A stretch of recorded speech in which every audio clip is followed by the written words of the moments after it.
Hello everyone and welcome to another Search Engine Journal webinar. Today we'll be joined by Christian Sculthorp from AgencyAnalytics, who will be talking all about client reporting. Client reporting is one of those things that I think we all deal with, whether we're receiving reports or we're sending reports. And I got a chance to run through this presentation, in the dry run, and I have to say it's a really impressive presentation. I think you all are really going to enjoy this.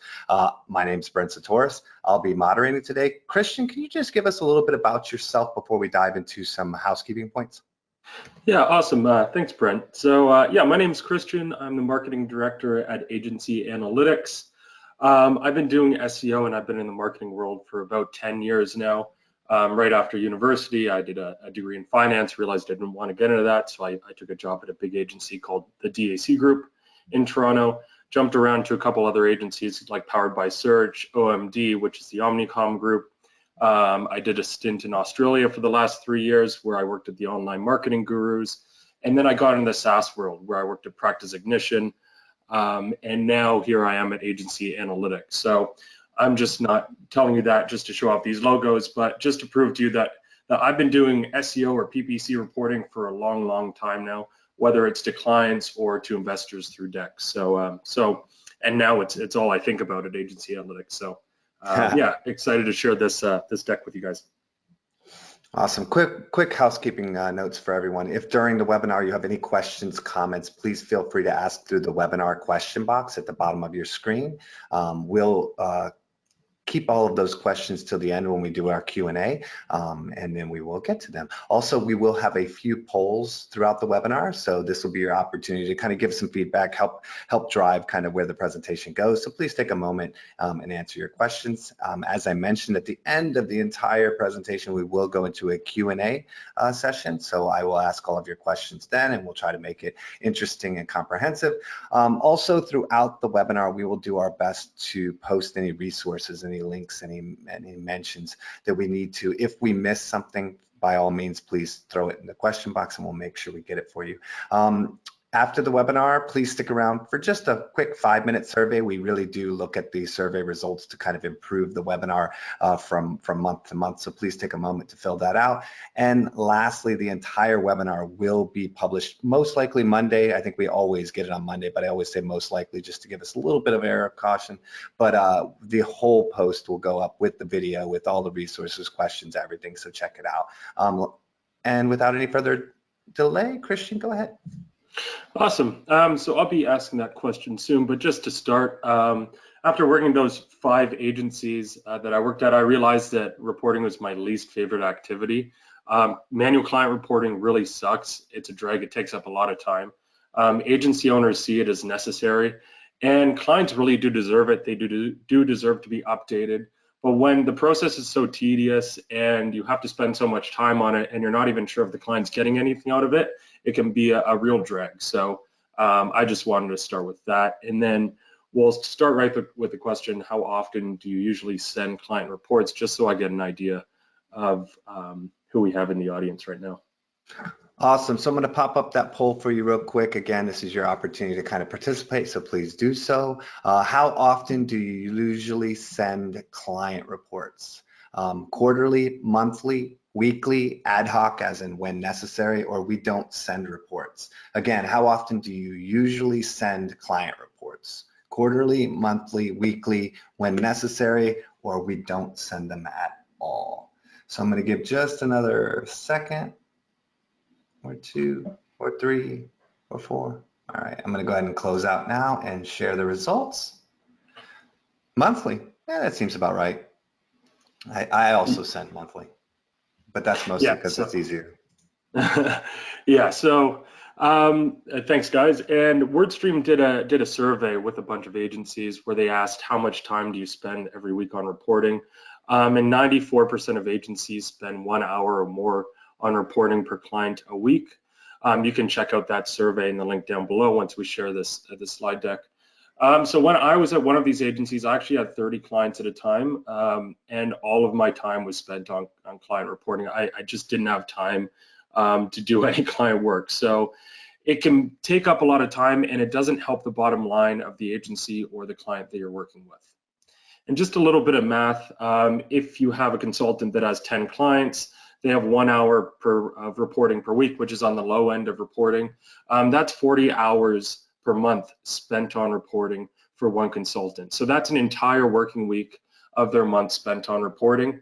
Agency owners don't usually realize how much time consultants are wasting on reporting. And even if they do, they're not sure if it's even effective with their clients. It's just something that is done. And can reporting not suck? After talking to tons and tons of agencies at AgencyAnalytics and looking through their reports, the top agencies that we work with definitely think so. That's because they built a process that doesn't take much time at all to get out these reports, and it gives them an opportunity to show off their awesome work. So why specifically do they love to learn to love reporting? First off, it helps them reduce client churn by demonstrating the value they're providing. So they're excited to share their results so they can show off to their clients what they've done for them and how they're improving their bottom line. Number two, they're upselling new services or budget increases at the perfect moment. So I think reporting is the perfect time to upsell new services, and I'll talk a bit about that later as well. Number three, they don't spend much time on it. So they automate the reporting so they can spend more time on client campaigns. In this presentation, I'll be covering number one, what I see included in top agency reports. Number two, how they deliver the reports in what format. Number three, how they scale their reporting as they get new consultants and new clients on board. That becomes more and more important.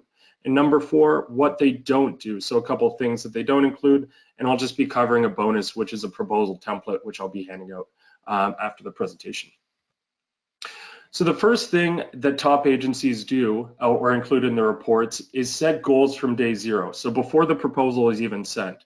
This means that the sales team and the consultants work together to make these goals. They set SMART goals, which means they're specific. An example of that would be, we want to increase leads from organic search by 50%. They're measurable, so it needs to be able to be tracked through your analytics platform. Achievable, so don't set a goal so high that a consultant or your team can't hit it. Realistic is based on your resources at hand. Can you actually do it?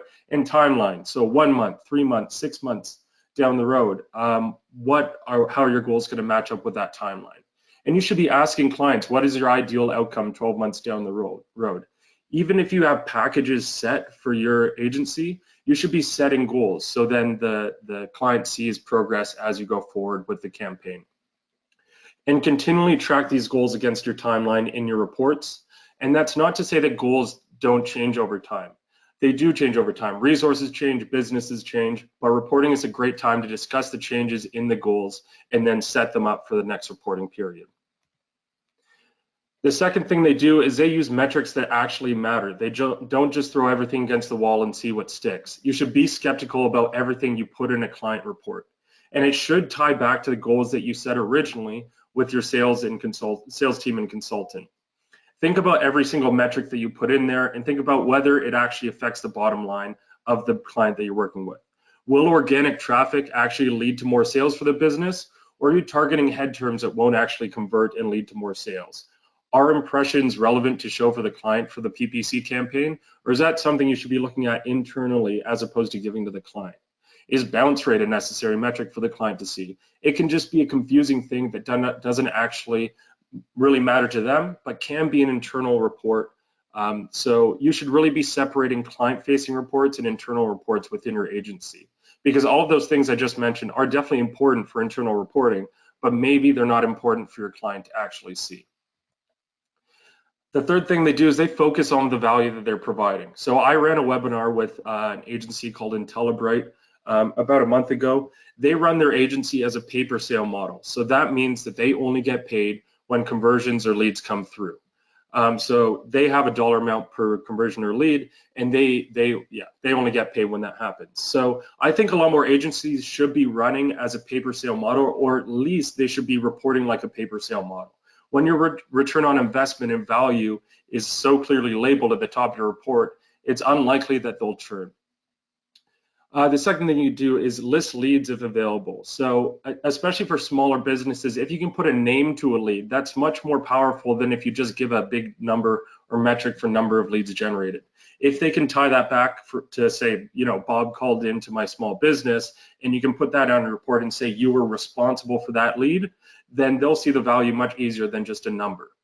And then think about other metrics that provide value but aren't revenue focused. A good example is reviews for local business. If you're running a reviews campaign for them, then report on those reviews and specifically what reviews you've helped driven for their local business. The fourth thing they do, and this is kind of an advanced tactic that a lot of better agencies are starting to do, is taking conversions to the next level. So qualifying leads via form fills. This is something that we've actually started doing internally at AgencyAnalytics.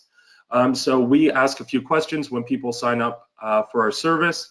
And if they don't qualify, if they don't answer properly, they're not considered a conversion in our system. So that's in Facebook ads, in Google ads, in Google Analytics. I don't even report on them because they won't add to the bottom line of our business. This can be done via CRM too. So differentiating between qualified and unqualified leads can be very powerful reporting, and your clients will appreciate when you report that way too. I've included a link down below on tracking qualified leads in Google Analytics. Optimize Smart has a great way to do that. And like I said, they'll show you how to do it via CRM as well. There are now automated call qualification that companies like What Converts, Call Around, Call Tracking Metrics can do. So they can tell you as calls come in to your leads, they can tell you was it answered, how long the call took. It can even read the transcript and tell you if there were keywords within that call and tell you if they're buying intent within that call. So you can report on that to show, yes, improved definitely that those calls resulted in revenue for the business. And the third thing they do is extrapolate revenue from leads. So they don't just give a lead value. They assign a dollar amount to each lead and then extrapolate that to show them exactly how much revenue you're driving for their business. You can calculate this by multiplying the lead conversion rate by the lifetime value of a customer. I can help you with those kind of calculations if you want. Just respond to my email when I send it out to you. But yeah, extrapolating that revenue from the leads is really powerful, and clients should see that. And this might be a little bit of a basic one, but helping clients understand what they're seeing is something that a lot of agencies reject to do. They just assume that clients know everything, or they're just lazy and they don't include this in their reports. But you should be giving context to everything in your report. So every single metric or anything you include in the report, you should be explaining exactly what it is, because your clients don't know as much as you as a consultant. Don't let clients feel like they're stupid. Help them understand why this metric is important for them, and they'll be less likely to turn down the road because they'll actually understand the reports. And the final thing they include in the reports, or the top agencies include in the reports, is an opportunity to upsell. So they actually use reporting as a place that they upsell new services. And I think it's the best time to upsell new services because, like I said before, you're striking when the iron is hot. If you're extrapolating revenue from leads and you're showing that you're driving so much revenue to their business, that's a perfect time to say, hey, we want to increase your budget, or we want to offer new services, or we want to explore a new channel, or we need more time for our campaign. So it really is the best time. And if you customize your reports and then offer that in your report, it's a really great time to offer upsells. This also gives your consultants the ability to add new revenue to the bottom line of your agency. You can compensate consultants on increasing revenue of your agency this way. So if you really put that in your reports and say, hey, we want to upsell in our reports, then give them a cut if they upsell new services. So next we'll be discussing how top agencies deliver their reports and what format they do that. I just have a quick question here. So question number 2. How do you currently put together client reports for your agency? All right, let me click launch real quick. And how do you currently put together client reports manually, reporting software, or none? We don't send reports. Again, how do you currently put your reports together for your clients? Are you doing it manually, like with a spreadsheet or a slideshow, or are you using some sort of reporting software, or are you not using anything and not doing reports? Which basically gives you an out. All right, we'll give it another second and then I will close and share the report. Here are the results, pretty even. Pretty even across the board. Yeah, that's kind of what I've expected after after speaking to lots of people at conferences. So what I've learned after speaking to lots of people about reporting is that you really need one client reporting source if you want to scale your agency.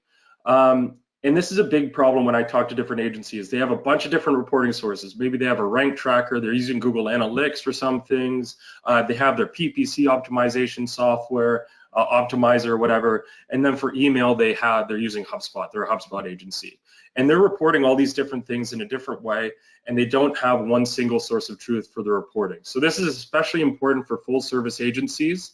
And if you're offering multiple services to your clients, you should be giving them one report. This gives clients the impression that it's a single campaign, not a fragmented effort.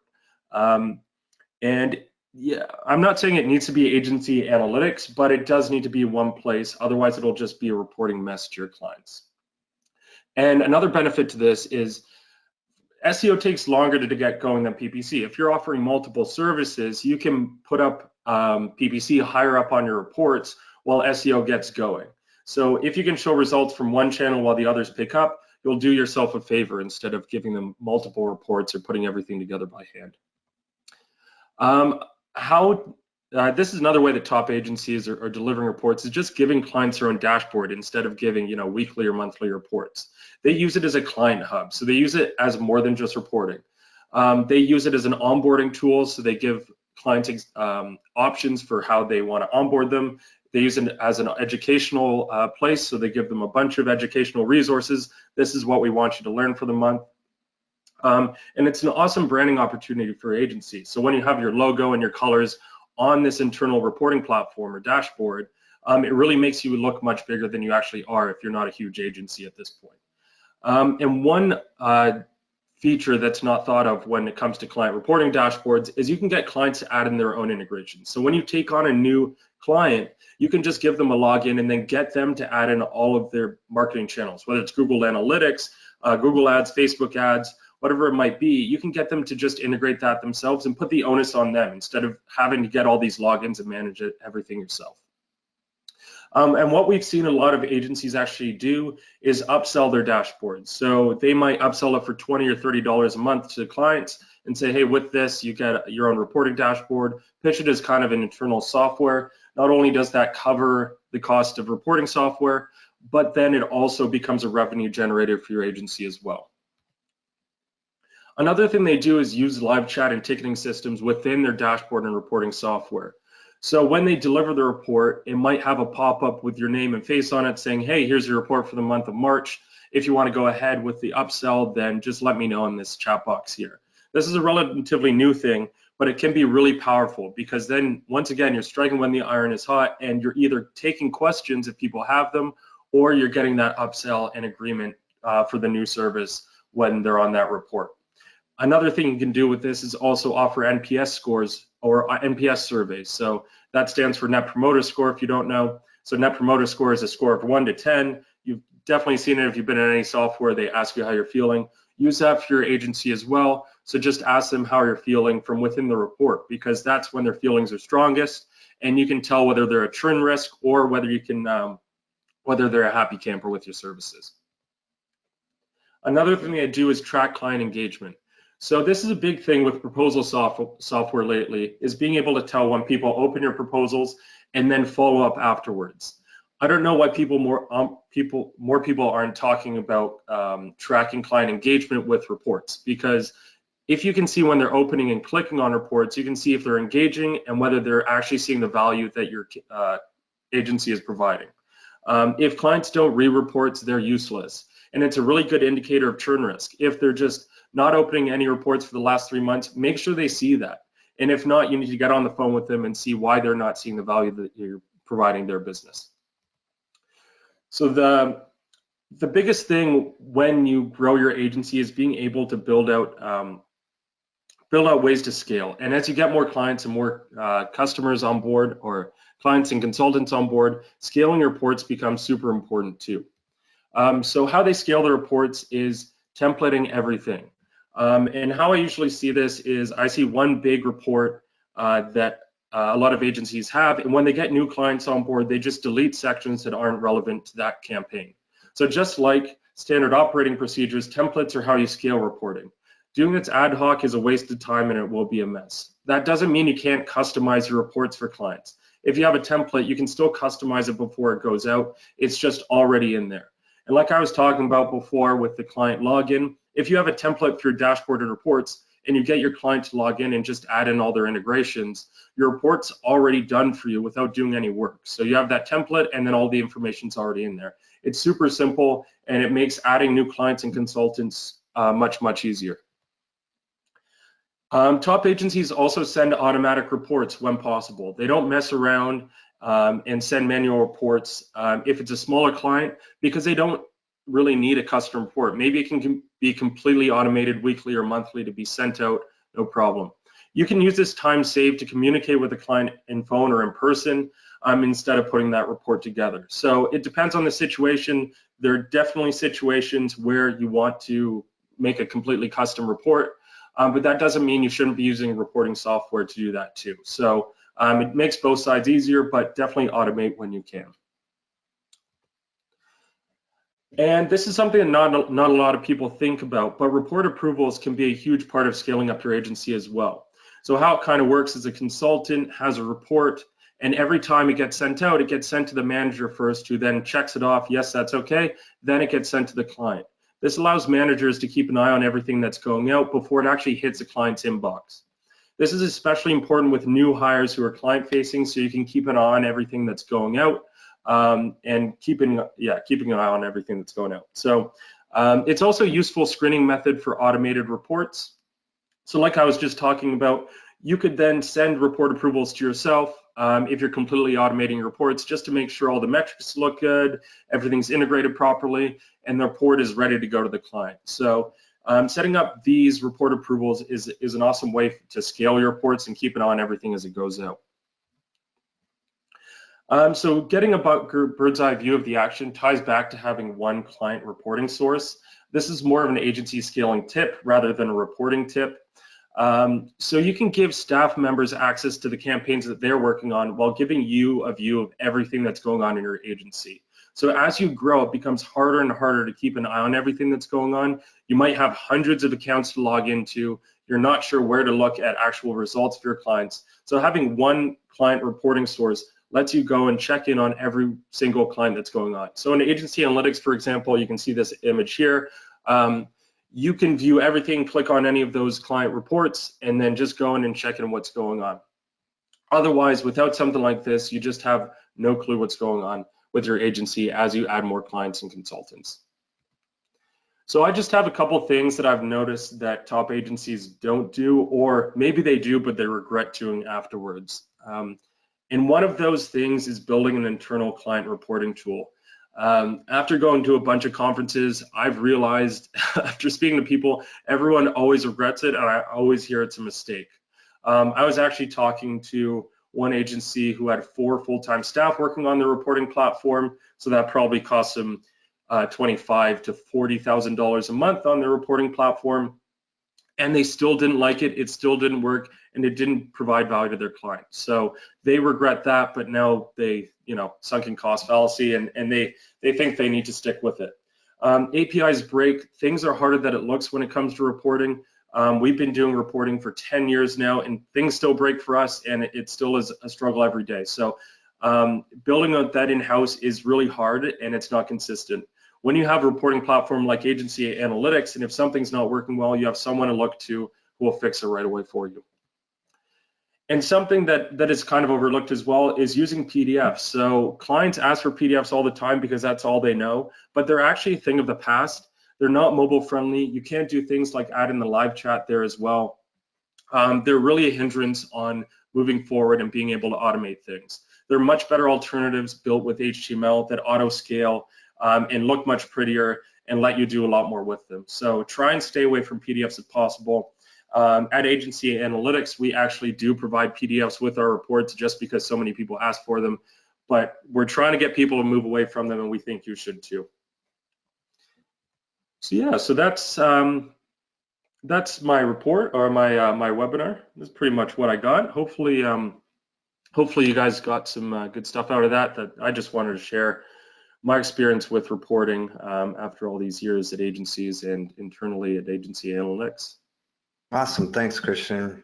Really great presentation, and looking forward to kind of hearing some of your answers to different Q&A. We have quite a few questions kind of rolling in. I'll just reiterate to anyone else that's listening, if you have a question, please toss it in that question box at the bottom of your GoToWebinar menu, and we will make sure that they get asked as long as we have time, which we have about 30 minutes to go through Q&A and so forth. So one quick note just before we dive into that, just note that we do have another webinar that's coming in 2 weeks on December 18th at 2 p.m. Eastern Standard Time, how to write SEO proposals. The full title is How to Write SEO Proposals That Prove Your Value and Eliminate Client Concerns, but essentially it's going to be about how to write good SEO proposals. So definitely take a moment to register and check that out. And with that said, let's dive into a couple questions. Christian, first question, how do you set something as achievable if they haven't tracked previous data? You need to work backwards from their business goals to see what's achievable for them. And you really need to run the math on the revenue that they want to drive and what the value of a conversion is for them. And I definitely recommend doing that with every client before you go with them. Just giving them, rank tracking and organic traffic as the metrics won't actually prove value, and they can't relay that back to their business goals as well. So I can share some resources on doing that properly, but I think that should be a conversation before you sign up every client on what their actual business goals are, not their marketing goals. What would make a difference to their business, 12 months down the line. So how would you extrapolate, I'm guessing this is data for a service business website? So service business is relatively simple. So you would have to figure out what a lead is worth. And to work backwards from that, you can see what leads are driven to the website. And from there, figure out how many of those leads convert to a customer. Once you have a customer, you got to figure out what the lifetime value of that customer is. And every business should know what the lifetime value of their business is. If not, you can run some math on that to figure it out and work that all backwards and show the client the math on working that backwards to what a lead is worth to them. And then you can just multiply the conversions or lead number times that number, and then you get the extrapolated revenue from it. This is once again something that's easier shown with math, but I'll share a resource on that after this as well. Awesome. Interesting point you made earlier. You said that a report that's not read is useless, essentially. I might be paraphrasing to an extent, but there's a lot of people who speak about creating reports specifically for different organizations, right? You have one report for the CEO, one for the CFO, one for the CEO, et cetera, the marketing director. Do you recommend creating multiple reports for different organizations to really highlight what matters to them? Yeah, absolutely. If you can do that and take the time to do that and the client is worth it, then something like Agency Analytics lets you do that easily. And you should really be speaking to the when I say give context to every metric that you're doing, you don't need to if you know the person is a marketing director who understands everything that you're giving to them. So you should be speaking to the right person, and that's a perfect time. Maybe a CEO just needs very high level, this is exactly how much revenue we've driven, while a marketing director might want, more of the impression share data, more of the organic traffic, how many impressions your organic search is driving through Google Search Console, stuff like that. So if you can separate out your reports and give them specifically to the right person, then you should be doing that. And a tool like Agency Analytics helps. There's other tools that help too. But doing that manually would definitely be a big pain in the butt, and I wouldn't recommend doing it that way.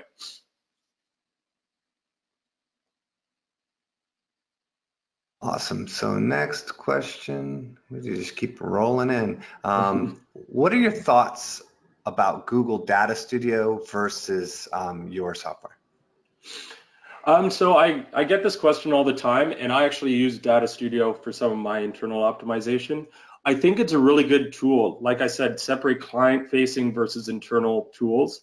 Data Studio is awesome for bringing up stuff for optimization. And there's a lot of templates out there that are really smart. I do a lot of SEO, so a lot of smart SEOs have been sharing about getting the most out of your Google Search Console data, but that doesn't necessarily mean that it's client-facing. So a client-facing one should be able to be easily editable. You should be able to write up easily on it, and it should be built for clients, which is what Agency Analytics is. So I think you can use both of them, and I use both of them. So it depends on what you want to get out of it. But definitely, if you just want to make it as simple and easy to read as possible, then I would use Agency Analytics for client-facing and other tools for internal optimization. Does I don't know this offhand, but does Google Data Studio have like automated report creation and sending, or do you have to access it and export and then send it yourself? So they do have that. There are automated emails that you can send with it, but it's just that big dump of kind of data that you have there. It's not formatted well. It's not easy to add write-ups, and it's not really built for client-facing stuff yet. I'm not saying they won't get there one day, but when you go into Agency Analytics, you'll see how much easier it is for client-facing kind of reports to be made than Data Studio. And we do get quite a few people who are on Data Studio come over to us because it can just be really tough to set up. It's not that simple, but it's an awesome tool. I just think they two different things when you want to make some client reports. Awesome. Two questions specifically about Agency Analytics. Do you guys have like a demo account that you let people use in order to access and kind of check some of the features and poke around? And also, do you have any code or anything that you can offer people listening to the webinar? That was actually a question in here. Yeah, hopefully it was a question, not just giving me the sale here. Yeah, so we don't have a demo account. What we do is we can have someone demo it for you. There's a free trial, so you can go in and make that whenever you want. In those 14 days, you can play around with it, get some data in there. And we have some templates available, so you can just throw on a template, add in your data. It's really easy to make your own report. You don't really need a demo account to see what it's capable of, especially when you build reports. There's demo data in there before you actually send it out, so you could do that too. As for the coupon, we don't have anything right now. I can send something later. I'll set something up once I get the lead list and send something out to you guys. Maybe give you a little discount for the first few months or something. Awesome. I think what we can do is we can get Christy or Angel or somebody to get that into the email that goes out to everybody who attended, so that it's not just out for on the blog post, but actually to the attendees of the webinar itself. Yeah.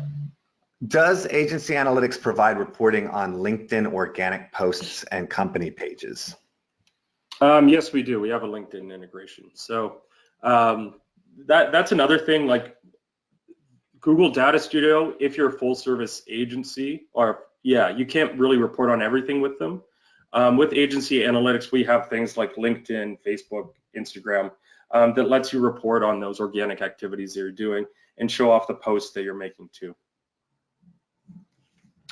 So how does live chat work? I'm guessing that means within your system, or? Yeah, so you definitely need a live chat software that you're using internally. And this is something that I'm seeing a lot of agencies move to, is a ticketing system or using Intercom or Freshdesk internally. So, and the reason why is because when I was working at agencies, there's a lot of stuff that gets lost in emails, and it's hard to keep track of everything. When you have a ticketing system like that, it's much easier to keep on top of tickets, and when inquiries come through with your clients, you can more easily manage all of that. But tied in with those is live chat. So then on your reports and dashboard, you can have that pop up, and then it will just create a ticket for you internally when they respond to something that you send out within the dashboard report. And in Agency Analytics, you just put in your little snippet, and then it can be shown for you. Within those platforms, you can just target via URL if you want to send a specific message for that report. So that's all how it kind of works, and I can show you a demo of it if you want to sign up for a demo.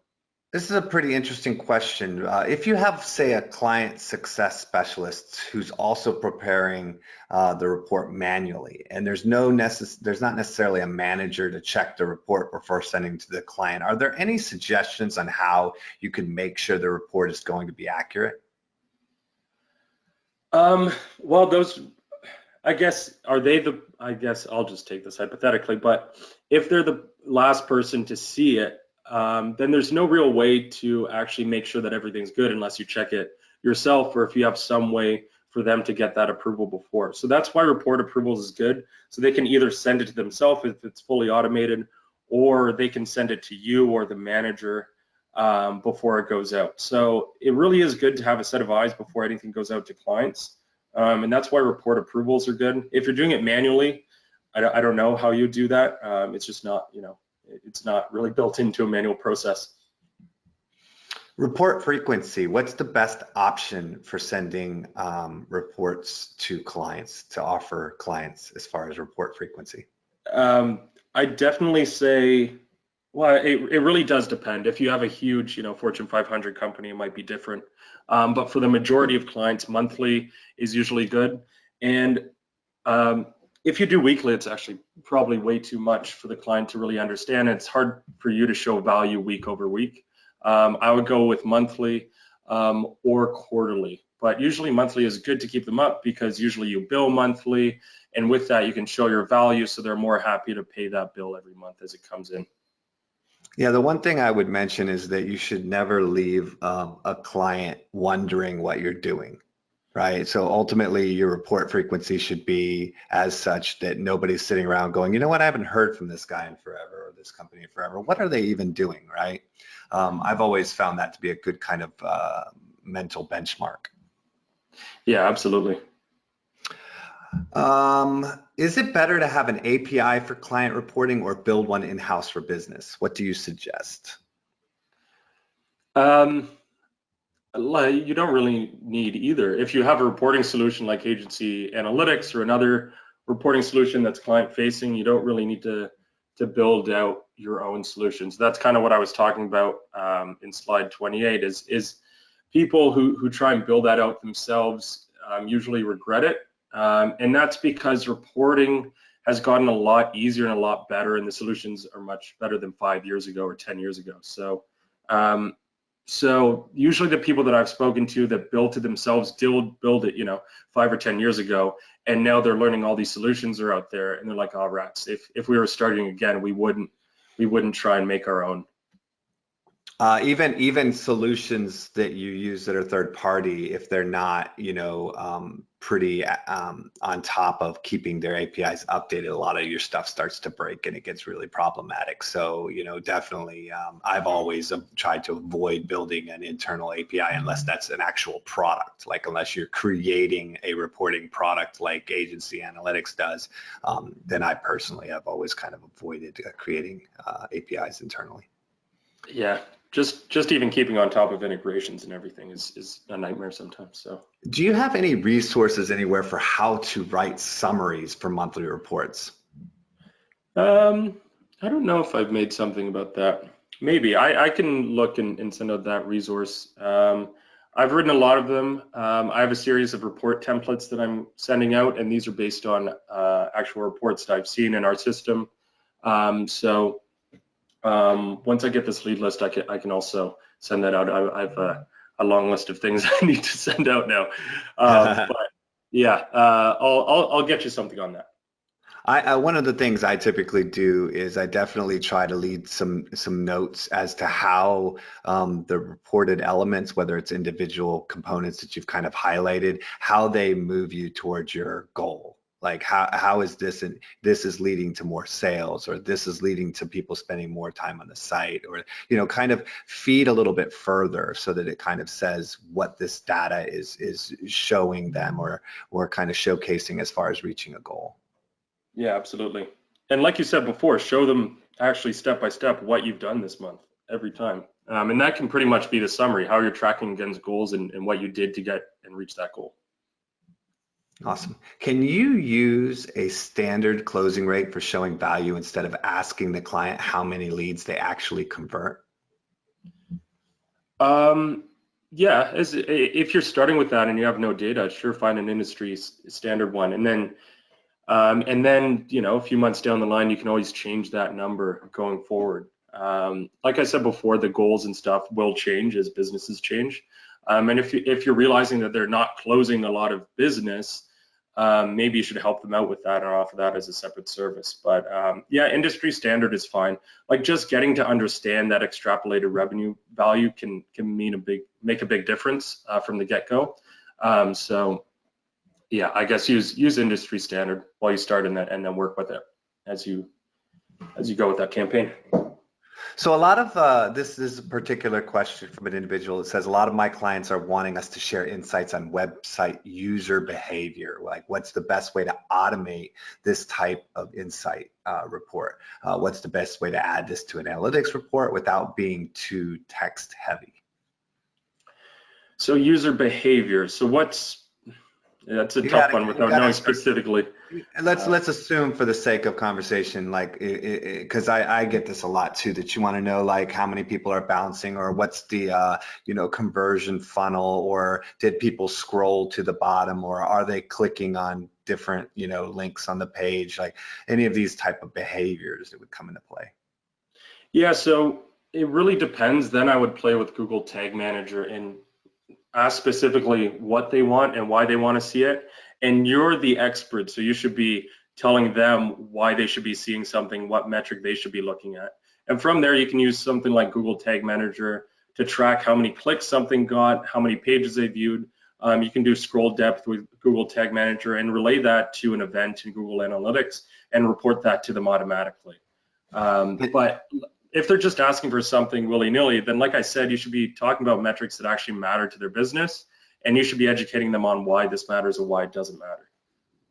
Absolutely. And just so, just to kind of follow up on that, you can do some searching. There's quite a few people out there who do what they call like Google Tag Manager layers, like advanced layers. And there's a lot of ways to get into stuff where you can set it up and you can start, counting how many words are in a certain article. So you can say how many people read an article that's 500 words or 700 words or 900 words. You can start getting into scroll depth. You can get into a lot of stuff with Tag Manager layers. And if you Google that, there's a number of people who write and blog a ton and give great examples of how to set these different layers up. Yeah, absolutely. And if you're a content marketing agency, showing something like scroll depth or something like that is awesome. But if somebody's, like I said, if somebody's just asking for that because they read it in an article one time and it doesn't actually affect their bottom line, then educate them on why maybe you shouldn't be reporting on it. Absolutely. Does your reporting platform, we're talking about AgencyAnalytics now, integrate with SEMrush and HubSpot? We have a HubSpot integration coming out next week, which we're pretty excited about. And what we do with SEMrush is we actually pay them for data. So some of the data within our platform is from SEMrush, so we're one of their partners. We do rank tracking in-house, so it's included in our packages. So it depends on what you want to do. SEMrush is a pretty big tool. But if you want to do rank tracking, we kind of do that, and we pull in backlinks as well. So, so yes and no. Is there a limit to how many client dashboards you can have with an account through AgencyAnalytics? So each campaign gets a dashboard. From that dashboard, you can build reports. Reports are unlimited per campaign. So like you asked before, if there's a CEO, CFO, marketing manager who needs to see these reports, you can make all of those within one campaign. But a campaign is a dashboard. With our enterprise solution, you can have multiple dashboards per campaign, but that's only available at our highest price point, I think. So usually it's one dashboard per campaign, and then it goes up, and I think we start at $49 a month for 5 campaigns, so $10 per dashboard. Gotcha. So the base one, it gives you, if you have like 5 different clients, it gives you a base for that. Yeah, essentially that. What are some of the ways that in-house SEOs can improve their reporting? I think even if you're in-house, you should be showing how it affects the bottom line. Like that's always what I'm trying to show, because I do the in-house SEO at AgencyAnalytics. I'm trying to show if I made this article or if I add these pages, did they actually drive conversions? Because our CEO doesn't really necessarily care about organic traffic, sure, it's great, but if it doesn't drive to more trials or demos, then it doesn't really matter. So even if you're in-house, if you're doing reporting, and if you're talking about reporting up to somebody, then definitely kind of treat them like a client and say, hey, this is how many conversions that I've driven off of the content or the SEO changes that I've made. And if you're going to report that up, then you're going to be safe with your job for a long time. How do you automate reporting if you do not use APIs? And by APIs, I don't necessarily know what you mean. Like by integrating stuff, it would be hard to automate reporting without leveraging APIs really, because that's where you get all your data from. So yeah, so even if you're using, Google Data Studio, that's an API. If you're using, all of these things are basically APIs, the connections between different databases and whatever you're trying to pull it into, to view. So ultimately, even even if you're using agency Zapier or analytics. something to send something somewhere, that's also an API. So it's just a broad thing. But don't be scared of APIs. They're your friend, especially as a digital agency. So some people do automate. They do have things where they say like export a report from analytics in Excel or something like that. Then you throw it into an Excel spreadsheet that has a formula that creates some charts and graphs. But that's really like advanced 10 years ago. Like honestly speaking, the time that it takes to build those formulas, to build all that, and then we did that for a client a couple of years back because that's what they really wanted to see. Their exec team was like, that's how I'm used to seeing it. I want it. They built it and it broke 2 months later because it's just, it's really hard to keep that stuff running and keep it functioning. So and like I said, everything's come a long way since 5-10 years ago. And it's pretty plug and play now, especially with things like, Google Data Studio and Agency Analytics. You shouldn't really be using Excel for your reporting. I'm a small one-person agency. How affordable can this be for somebody like me? I think you mentioned like about a $50 price point for the minimum package. Yeah. So I mean, if you value your time, that's very affordable. A lot of our customers are very small agencies, whether they're freelancers or 1 or 2 person agencies, and they're on our smallest package and grow. We grow with you. So I think it's very affordable. I don't know how much cheaper you could get for a reporting platform, honestly. Do you think it's better to send social media reports more often, like weekly, than, for example, an SEO or analytics report? Honestly, no. I think showing the value that you're providing with your social media is kind of best done monthly or quarterly, because the numbers just don't add up to as much when you do it weekly. If you want to show them the content you're putting out, then sure, you can put a weekly report with this is what all the content we put out. But if you want to actually show, clicks through, or we grew your Twitter account this much, your Facebook account that much, then I would do those kind of metrics monthly. But maybe the content you could send weekly if you wanted to, and you can completely automate that. Yeah, we typically do monthly. Every time we've tried to do weekly, they end up glossing over it. And then I mentioned something that was in a report and they're like, yeah, we stopped reading those. It's like, we're not, monthly is really good. And then I think that, you can ask, I'm always super transparent. I say, look, we do monthly reports, but if you decide that you need reports more often, let us know and we'll get them to you faster, and allow the client to kind of set that expectation. Yeah, I think that's the way to go. Does Agency Analytics have API availability given the limited number of integrations, i.e. Snapchat is missing? No, we don't have API availability. There's a few reasons why, technical reasons. What we do have is next week we have a Google Sheets integration where you can feed stuff into Google Sheets and you can make graphs and everything you want out of that. So if we're missing one integration that you really need, like Snapchat, we were actually thinking of adding Snapchat ads. I think that's on our to-do list. But then you can just feed it into Google Sheets and then report on it that way. And you can do some exciting stuff through Zapier. Just feed your leads into Zapier, and then you can show a graph of the increasing number of leads you're getting. Also stuff like Snapchat and other integrations too. Do you have an integration for applicant tracking systems for recruitment marketing, or can you integrate one to your system? Also, I think that's very specific, but possibly, like I said, with that Google Sheets integration, you could show what applicants come through. You could also total up the number of applicants if you can get it into a sheet. If you set that event for an applicant signing up in Google Analytics, then you can show the conversion rate and the conversions on Google Analytics for applicants signing up. It really depends on the situation. I would say yes, depending on what you want to do. What is something that you think clients appreciate the most when you send out reports? I mean, you have a lot of experience with these reports, and I think what they're coming back to is it like a good explanation, easy to understand the numbers, but not necessarily the fact that you're saying like align the reports to, you know, showcase how we're reaching their goals, but what necessarily is something that they appreciate as far as like the formatting or the layout or the included element?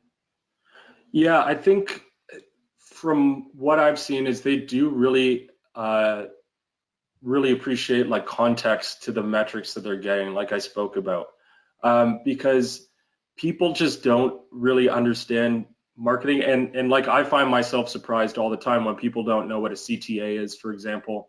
But even some marketers don't understand what a lot of that stuff is because they might be like a content marketer who doesn't deal with all these metrics. So given the explanation of this is why you're seeing it and that's exactly why it matters to your business, is appreciated. Even if they do know exactly what that metric is, they'll just gloss over it. It doesn't really matter. They'll get it. So just I think the opposite of that is they really don't like it when they get a bunch of numbers and they don't really understand what they mean and they have to decipher that themselves. So definitely explain as much as you can in your reports and assume they know nothing until you know differently. Can you explain the process for including notes in your monthly reports before they're sent to clients? Also the approval process within the agency? Yeah, so the notes is there are reports saved as templates within each client campaign. From there, every month you can go through and check the notes, and it will just save the notes that you sent last month, so you can just update that, or last week, whatever it is. So that's pretty much the process. Then you can send it out from there. The report approval is it gets sent to a manager who then, or through email, who then says, okay, yeah, it's fine. And then they okay it, and then it gets sent to the client. So that's how it kind of works.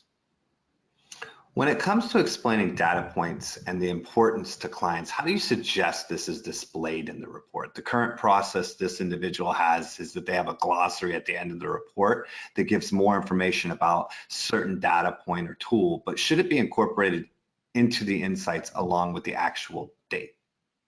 Yeah, so I'm going to share a proposal template after this. And what I've seen that a lot of bigger agencies, a lot of the agencies that we have that have tons of clients, they build that right in the report because they know they don't want to be answering questions about this, and it saves them time and helps them understand. So they kind of do it side by side, and they say, hey, this is, you know, conversions. This is the revenue that we've extrapolated from your conversions, and this is why it's there.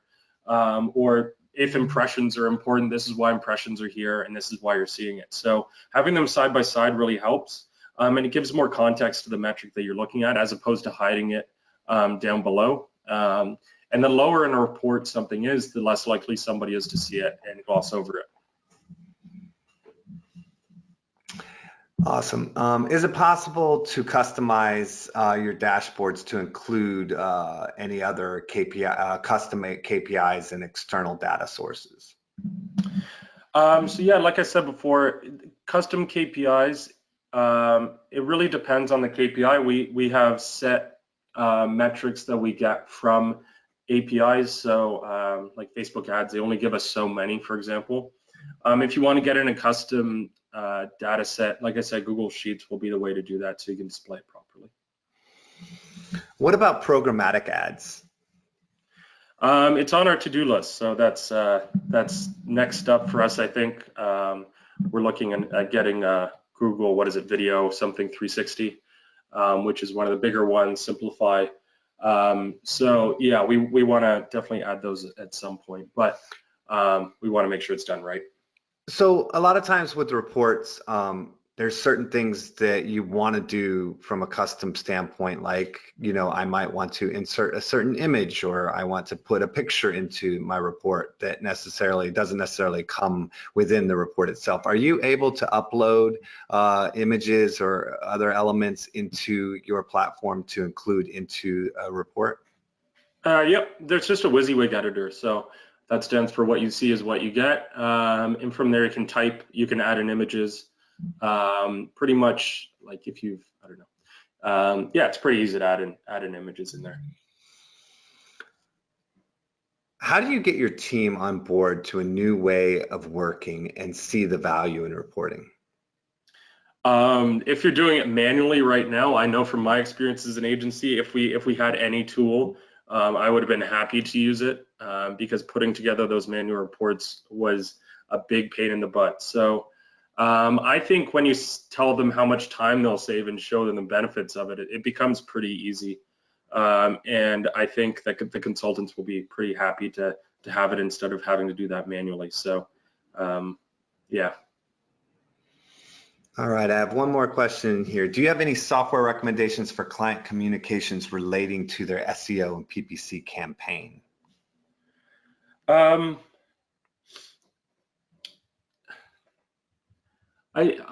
really like HubSpot, and if I was to start an agency right now, I would use HubSpot as my CRM and kind of ticketing system, and then use the workflow automations in that to send out things and make sure they get educational material month in, 2 months in, and keep them updated with campaigns. So personally, I like HubSpot, but it depends on the size of your agency and where you're at. But honestly, HubSpot starts at free, so you can start with the CRM for free, and then as you grow, it becomes more expensive. But that's what I would do personally. Yeah, I think HubSpot's a pretty good solution. I did a lot of research and kind of found that to be the one. The only thing you have to deal with is they're going to try to upsell you every so often. But as long as you can handle those conversations, then it's a great CRM. Yeah, they don't leave you alone. Once your phone number's in there, they'll definitely call you. But they were nice. I always thought Yeah, that. they're nice. Yeah. Felt bad saying no. Well, anyway, I think that kind of rounds out our questions. And honestly, there's a lot of really good information in here, and I appreciate you taking the time. This is one of those topics that I think everybody really needs to kind of improve on, but it's kind of hard to figure out how sometimes. So glad that you were able to come on and share some of this information. Hopefully, a lot of people found it useful as I did.